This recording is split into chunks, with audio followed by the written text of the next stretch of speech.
And here's the big update of the hour. News9 has thoroughly fact-checked the recent allegations made by White House advisor Peter Navarro accusing India of financially supporting Russia's war effort through its oil trade.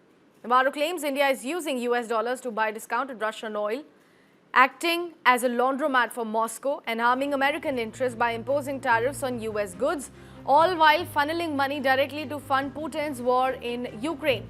But our in-depth analysis, our News9 analysis, now reveals that Navarro's claims are largely misleading and in fact factually completely incorrect. India has not extended any financial lifeline to Putin's war machine. If at all, India has extended a financial lifeline to all the global citizens by ensuring that oil kept flowing, global prices were stable, markets were balanced while preventing quote-unquote war profiteering by any nation. From India's compliance with global price caps and alternative payment mechanisms to its role in stabilizing global oil markets during a crisis, the reality paints a very different picture. India's government has taken decisive steps to protect its citizens from soaring fuel prices, even absorbing losses and imposing export restrictions to prevent profiteering. Moreover, India's trade deficit with the US is smaller than Navarro suggests, and India continues to purchase significant US goods, including advanced military technology developed in partnership with America. Importantly, India has consistently called for peace and diplomacy in Ukraine, standing within international frameworks, contrary to what Peter Navarro's portrayal of it as a rogue actor. News9 unpacks and in fact also debunks each of the Navarro's claims, bringing you the facts behind the headlines and clarifying India's real role in this complex geopolitical situation. Let's try to understand it better though. Former ambassador to World Trade Organization, Ambassador Jayant Das Gupta is joining us in the broadcast. Ambassador Das Gupta, thank you so much for speaking to News9. We have factually corrected the claims or the allegations which were leveled to us by Peter Navarro. He said that we are an active member of, fueling this war between Russia and Ukraine. We have been giving them money. We have been a part of the war machine of Russia. Your thoughts on it, sir, first? I think Peter Navarro's statements are not based on facts. He has only been lending his voice to support President Trump and the additional secondary tariffs, as the US administration has chosen to label it, to justify the imposition of these taxes. And he has, amongst many other things, mentioned that it is the Russia-Ukraine war is Modi's war, yes, which is a preposterous suggestion. And by any stretch of the imagination, this, I think, is beyond the realm of not only possibility but belief. And nobody in the world will believe that this is Prime Minister Modi's war. After having said many times in international fora, Prime Minister Modi has mentioned this is not the era for war. This is the era for negotiations. And repeatedly he has mentioned in the context of the Russia-Ukraine war that the two sides should negotiate. And India has chosen not to take any side in this war, but has said that the two sides should come together and negotiate. So that is the first point. The second point is that there are analyses which have shown that pre-COVID and post-COVID, the Indian petroleum products exports have remained more or less the same. So India's imports of Russian oil pre-COVID was only 1% of its requirements. Now it is around 36%. But the petroleum products exports, of which India is allegedly, as alleged by Mr. Navarro, that India has made black market sales of oil, etc., petroleum products mainly, I think that is not borne out by facts at all. So that is the second lie which he has mentioned at different fora in the past few days. The third point is about fueling or about supporting Russia's war effort, because amongst his statements, he has said that the more India sells oil, which is sourced from Russia, the more money the Russian war machine gets, and the Russians pour more money into their war effort, and this has to be countered by the US by supplying weapons to Ukraine. So the US taxpayer ends up paying much more for Modi's war. I think this is also absolutely untrue. If this were to be accepted, then the first target should have been the European Union and the G7, because of which the US is a leading member. The G7 decided in 2022, when the Russia-Ukraine war broke out, that there would be only a cap on the price at which the Russians can sell oil, which was set at $60 per barrel. There was no sanction on Russia, in the sense that Russia was not banned from exporting oil, unlike the Iranian and Venezuelan case, where there are sanctions. And there are even now reports that oil tankers from Venezuela are going to the United States and discharging their cargo there. So from 2022, when the G7 decided to put a cap on the price, upper price limit at which the Russian oil can be traded, the Europeans were the main beneficiaries of petroleum products which were produced from out of Russian oil, and India was a supplier of petroleum products which had been produced not only from Russian oil, but from oil from other sources as well.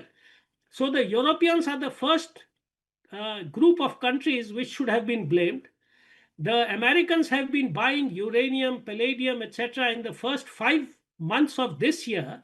Their imports from Russia has gone up by 23%.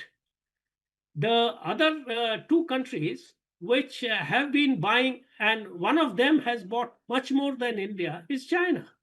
And because of the rare earth magnets tool, or the weapon which the Chinese are wielding or are threatening to wield, the Americans have laid off, and they have declared more or less an implicit truce with China, giving them extension after extension.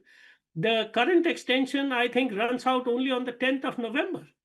And after having raised the tariffs to 145% when the Chinese stopped their imports of pork and a few other items, and also stopped the exports, very importantly, of rare earth magnets, the Americans came down on their rhetoric, and very quietly they had a truce with the Chinese, under which both sides brought down their tariffs to about 30%.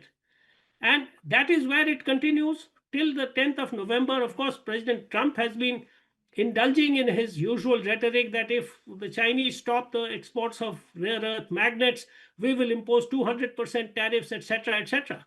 Why hasn't he shown alacrity in doing that? Because they are scared that many of their industries will come to a grinding halt, including the much touted interest in maintaining the U.S. auto sector employment and their exports and their output. The auto sector will be the first one which would get hit. India has also been hit by the rare earth magnets export ban on many countries. India suffered from that. So this is something which is complete hypocrisy, that India is fueling the Russian war effort. If anybody has a much larger share of fueling the Russian war effort through trade, it is first the European Union, which buys a huge amount of gas. It is the largest buyer of oil and gas combined from the Russians. The second would be the Chinese.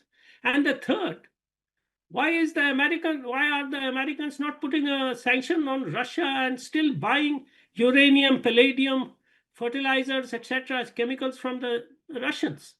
So it is plainly a matter of doublespeak and looking at it in a very, very irrational, illogical manner, if I can put it that way.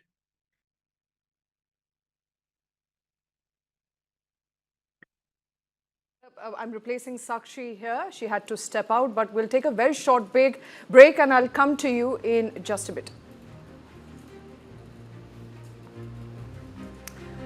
All right, before we arrive into breaking news coming in on the show. Prime Minister Modi has now finally arrived in China. Prime Minister Modi has landed in Tianjin for the SCO summit. Prime Minister Modi is, remember, this is the first visit in more than 7 years. This comes after the visit in Wuhan, where Prime Minister Modi met Xi Jinping. Now, Prime Minister, there on your screens, a grand welcome for Modi in China. All eyes are on the SCO meeting, where Prime Minister is going to be meeting Chinese Premier tomorrow, that is Sunday. And Prime Minister Modi there has landed in Tianjin.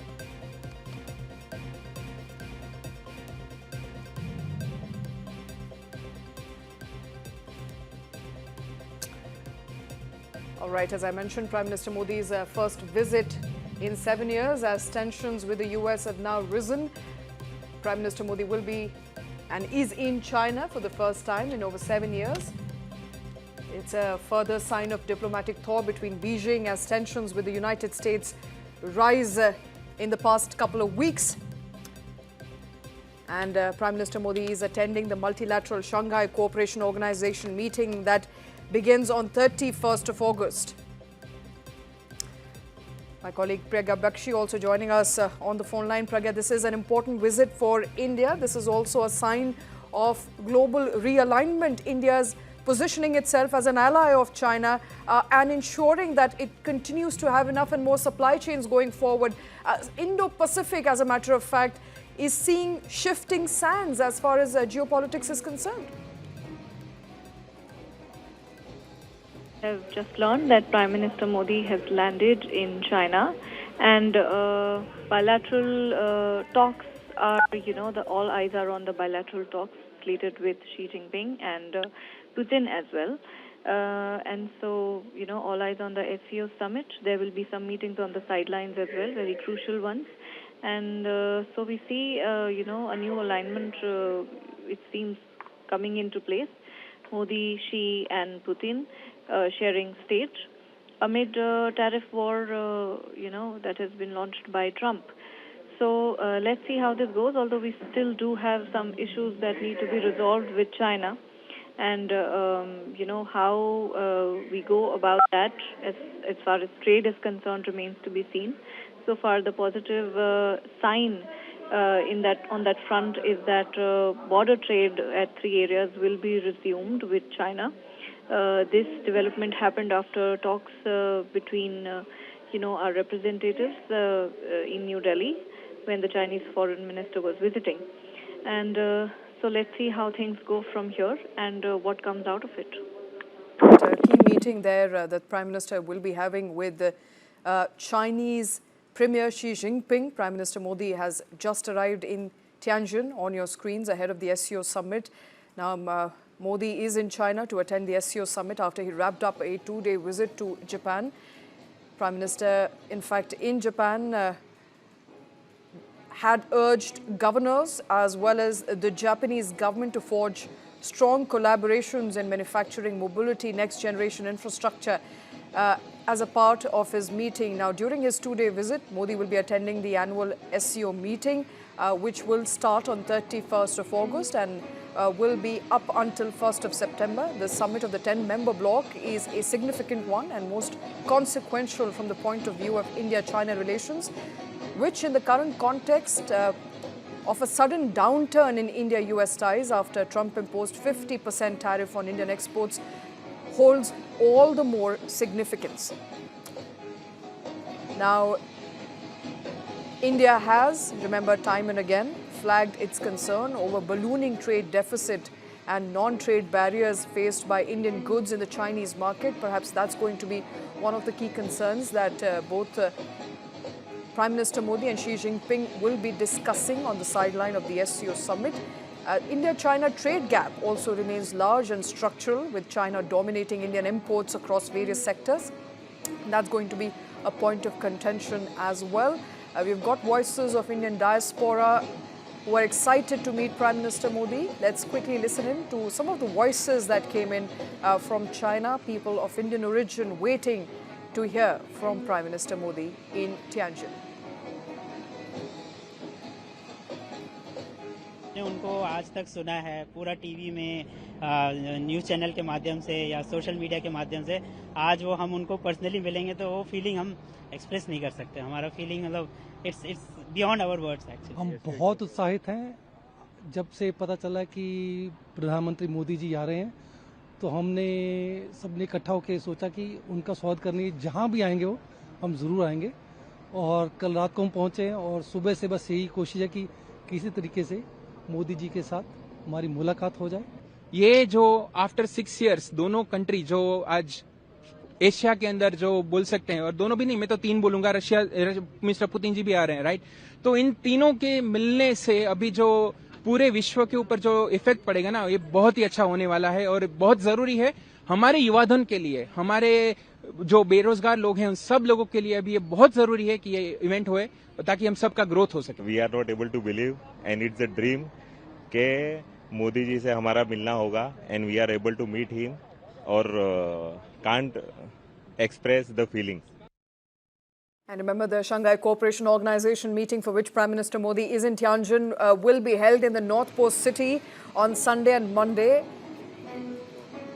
days before a massive military parade in the nearby Beijing was held to mark 80 years since the end of World War II.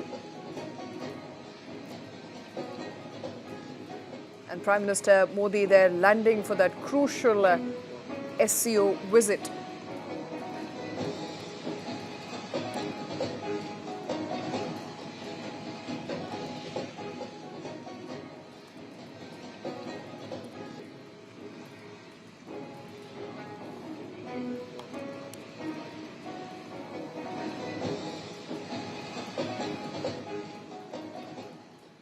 And apart from all the other updates coming from Tianjin right now, apart from Modi-Xi meeting as well, there is expected to steal the spotlight. There's another humanoid and technology that is stealing the spotlight. That is the summit in Tianjin where you will be meeting Xiao Hai, a humanoid AI assistant, a robot who's charming the media at the summit venue. Now, robots have been widely deployed at the SCO, handling everything from parcel sorting to reception, adding what China calls a strong sense of technological innovation. At the press conference and the service desk, Xiao Hai greets reporters with smiles and gestures and even answers questions in as many as 3 languages: Chinese, English and Russian. China says that this specialized AI robot can provide multilingual support, real-time updates and even protocol-compliant interactions. Take a look.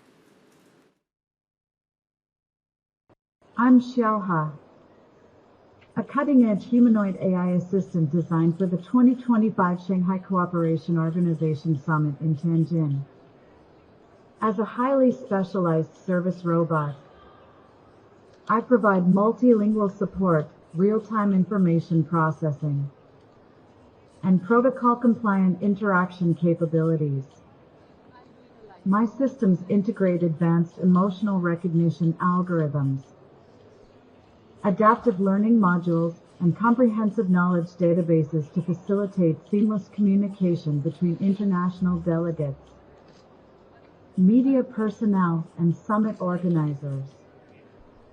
My operational parameters emphasize cultural neutrality, factual precision, and continuous performance optimization throughout the summit duration.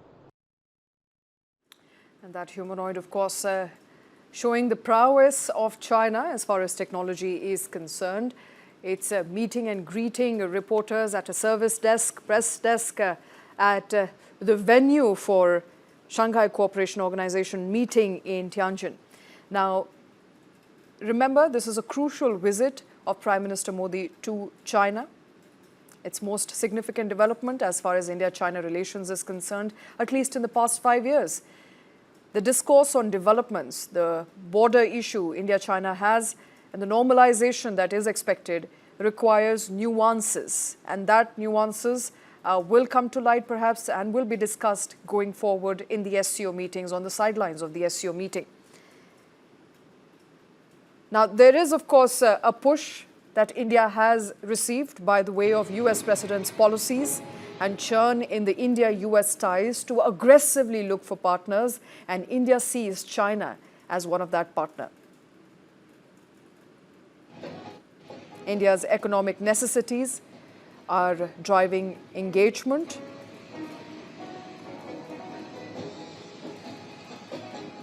Now, Prime Minister Modi, of course, ensuring that those economic necessities are met and pushing very hard to realign India towards other key partners in Indo-Pacific.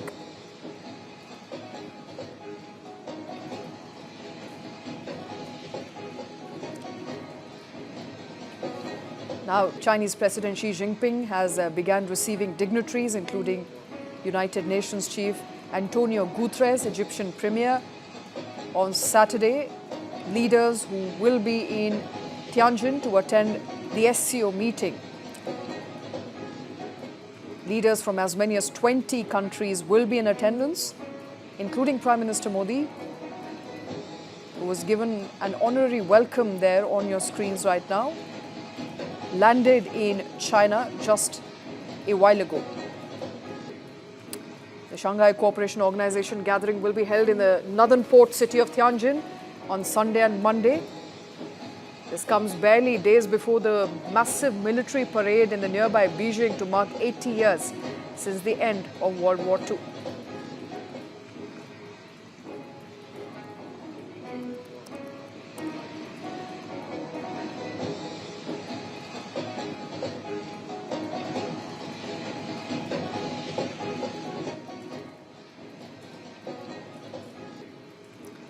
And Xi Jinping has now rolled out a red carpet for Russian President Putin and Prime Minister Modi, as Trump has now upended global relations.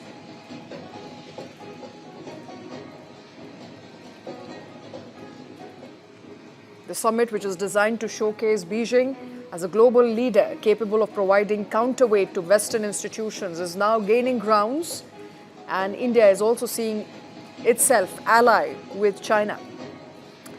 Heads of state delegations from across Asia, Middle East will be meeting in this Chinese city of Tianjin for the two-day summit on Sunday and Monday. This comes at a time when the regional security grouping has emerged as a cornerstone for both Xi Jinping as well as Vladimir Putin to now rebalance global power in their favor. Chinese officials have billed the summit as SCO's largest yet, with both diplomacy and pageantry setting the stage for Xi to tout his country as a stable and powerful alternative leader at a time when Donald Trump's policies are shaking up alliances and waging a global trade war. The gathering, as I mentioned, also comes days ahead of a major military parade in Beijing that will offer a different message, that of China's rapidly developing military might.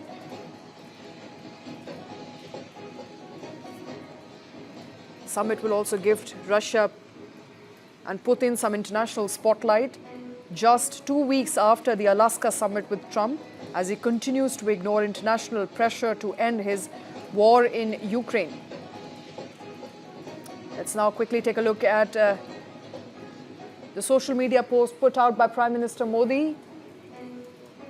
He's landed in Tianjin and he wrote, and I quote, "Landed in Tianjin in China, looking forward to deliberations at the SCO summit and meeting various world leaders," unquote.